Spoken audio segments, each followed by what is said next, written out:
Hello dears, എന്തൊക്കെയുണ്ട് വിശേഷം? ഞങ്ങളുടെ സ്കൂളിൽ ക്രിസ്മസ് സെലിബ്രേഷൻ കഴിഞ്ഞു. 10 days ലീവ്.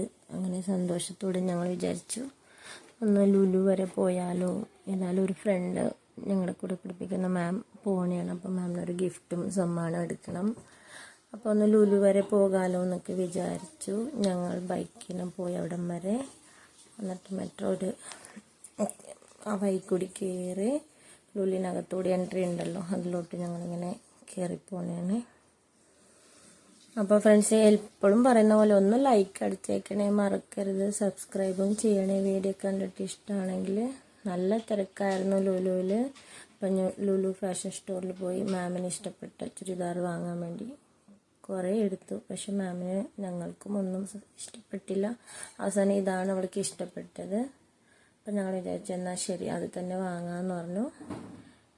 ഈ വെച്ച് കൊടുക്കണണ്ട, ഇത് തന്നെ ഞങ്ങൾ വാങ്ങിച്ചു. കുഴപ്പമില്ലല്ലോ. ഇതതിൻ്റെ ഷോള് അങ്ങനെ വാങ്ങിച്ചു. പിന്നെ ഞങ്ങളോട്ട് ഫാഷൻ സ്റ്റോറിൽ കയറിയല്ലോ. പിന്നെ കമ്മൽ എനിക്ക് ഭയങ്കര ഒരു വീക്ക്നെസ്സാണ്. എൻ്റെ ദൈവമേ, എന്തോരം കമ്മൽ കളക്ഷനാണ്. കണ്ണിങ്ങനെ മഞ്ഞളിച്ചു. എനിക്കൊരു അലമാരി നിറയെ കമ്മലുണ്ടെങ്കിലും കമ്മൽ കണ്ടാൽ ഞാൻ വീണ്ടും വീണ്ടും വാങ്ങിക്കും. പക്ഷെ ഇവിടെ നിന്നൊന്നും വാങ്ങിച്ചില്ല കേട്ടോ. നല്ല ഒടുക്കത്തെ കത്തിയായിരുന്നു ഇവിടെ ഇപ്രാവശ്യം. ഇഷ്ടപ്പെട്ടു, പക്ഷെ കത്തി കാരണം.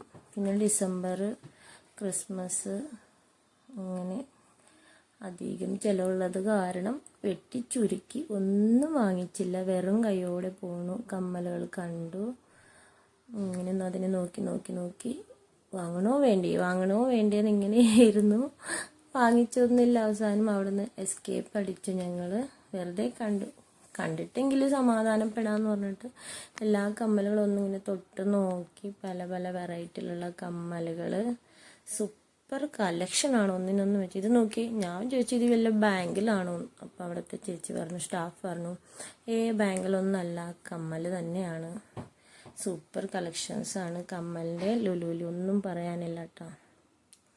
കൈ നിറയെ കാശും കൊണ്ടുപോവാം, പിന്നെ ബാഗ് നിറയെ സാധനങ്ങൾ വാങ്ങിക്കാം. പിന്നെ ഞങ്ങൾ അതിൻ്റെ പൊക്കത്ത് ഫുഡ് കോർട്ടിൽ പോയി ഫുഡൊക്കെ കഴിച്ചു. എന്നിട്ട് ഇവിടെ ഒരു ടോയ് പാർക്ക് എന്ന് പറഞ്ഞ് അപ്പോൾ കണ്ടപ്പോൾ ഞങ്ങൾക്കും കളിക്കാൻ തോന്നി. ഫീഡ് മീ എന്ന് പറഞ്ഞിട്ട് ബോളെടുത്തിരുന്നു. ഒരെണ്ണം എൻ്റെ അതിനകത്തോട്ട് വീണു. ആകെ ഒരെണ്ണം വീണുള്ളൂ. ബോൾ അതിനകത്തോട്ട് കളിച്ചു.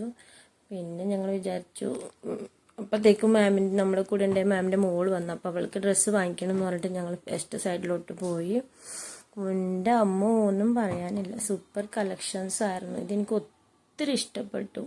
പക്ഷെ പോക്കറ്റ് ഫ്രണ്ട്ലി അല്ലാത്ത കാരണം ഫ്രണ്ട്സ് ഞാനിത് വാങ്ങിച്ചില്ല. ഞാൻ എല്ലാം ഒന്ന് വെറുതെ ഇങ്ങനെ വെച്ച് നോക്കി, ഇഷ്ടപ്പെട്ടു. അപ്പം ഞാനോർത്തു ഹസ്ബൻഡായി വന്നാൽ എൻ്റെ കയ്യിൽ കാശ് പോവില്ലല്ലോ, അതുകൊണ്ട് എല്ലാം നോക്കി വെച്ചു.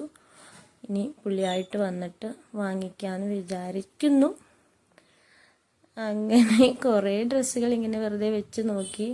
മനസ്സ് നിറഞ്ഞു വാങ്ങണം എന്ന് ഒത്തിരി ആഗ്രഹം ഉണ്ടായിരുന്നു. പക്ഷെ വാങ്ങിച്ചില്ല. ഇനിയെല്ലാം കണ്ട് നോക്കി ഞങ്ങൾ അവസാനം അവൾക്കും ഒരെണ്ണം പോലും ഇഷ്ടപ്പെട്ടില്ല. എനിക്ക് കുറേ എണ്ണം ഇഷ്ടപ്പെട്ടു, പക്ഷെ അവർക്ക് ആർക്കും ഇഷ്ടപ്പെട്ടില്ല. അവരൊന്നും വാങ്ങിച്ചില്ല. ഞാനെല്ലാം ഇങ്ങനെ വെച്ച് ട്രൈ ചെയ്ത് നോക്കി. പലതരത്തിലുള്ള ടീഷർട്ട്, ബനിയൻ, ഫ്രോക്സ് ഒക്കെ. പക്ഷെ ഒടുക്കത്തെ കത്തി എന്ന് വെച്ചാൽ ഒടുക്കത്തെ കത്തിയാണ്. എൻ്റെ അമ്മോ, ഇതിനേക്കാൾ എനിക്ക് സൂഡിയോ പോയാൽ ഇതിൻ്റെ പകുതി റേറ്റിന് സൂഡിയോന്ന് ഡ്രസ്സ് വാങ്ങിക്കാൻ പറ്റും. അപ്പം ഞാൻ ഓർത്തു സൂഡിയോ ചെല്ലാം, അവിടെ നിന്ന് വാങ്ങിക്കാമെന്നൊക്കെ ഓർത്തു. അപ്പം ഞാൻ ഫ്രണ്ടിൻ്റെ അടുത്ത് പറഞ്ഞു, എടി നമുക്ക് ഇപ്പോൾ വാങ്ങിക്കേണ്ട, ഞാൻ വലിയൊരു യൂട്യൂബർ ആയിക്കഴിയുമ്പോൾ നിനക്ക് വാങ്ങിച്ചു തരാം. അപ്പോൾ അവളുടെ കമൻറ്റ്, വയസ്സാം കാലത്ത് എനിക്ക് എന്തിനാ, എനിക്കിപ്പോഴാണ് ആവശ്യം. അപ്പോൾ ഫ്രണ്ട്സ്, നിങ്ങളൊന്ന് ലൈക്ക് അടിക്കണേ, സബ്സ്ക്രൈബ് ചെയ്യണേ, വീഡിയോ ഒന്ന് കാണണേ ഫ്രണ്ട്സ്. കണ്ടിട്ടൊന്ന് സബ്സ്ക്രൈബ് ചെയ്യൂ, അറ്റ്ലീസ്റ്റ് ലൈക്കെങ്കിലും ഒന്ന് അടിക്കോ. ഇതാണ് ലുലുവിലെ ക്രിസ്മസ് ട്രീ. സൂപ്പറായിരുന്നു. കണ്ടാൽ ഇങ്ങനെ കണ്ടുകൊണ്ടിരിക്കാൻ തോന്നും. ഇങ്ങനെ ഇപ്പം ഞങ്ങൾ അവിടെ നിന്ന് കുറേ ഫോട്ടോസൊക്കെ എടുത്ത് 6 മണിയാകാൻ പോണു. അപ്പോൾ എല്ലാവർക്കും വീട്ടിലെത്താനുള്ള തിരക്കായിരുന്നു. പെട്ടെന്ന് എടുത്തു. അപ്പം ഞങ്ങളുടെ കൂടെ ഉണ്ടായ മാമിൻ്റെ മോള് ഫോട്ടോ എടുത്തു തന്നു.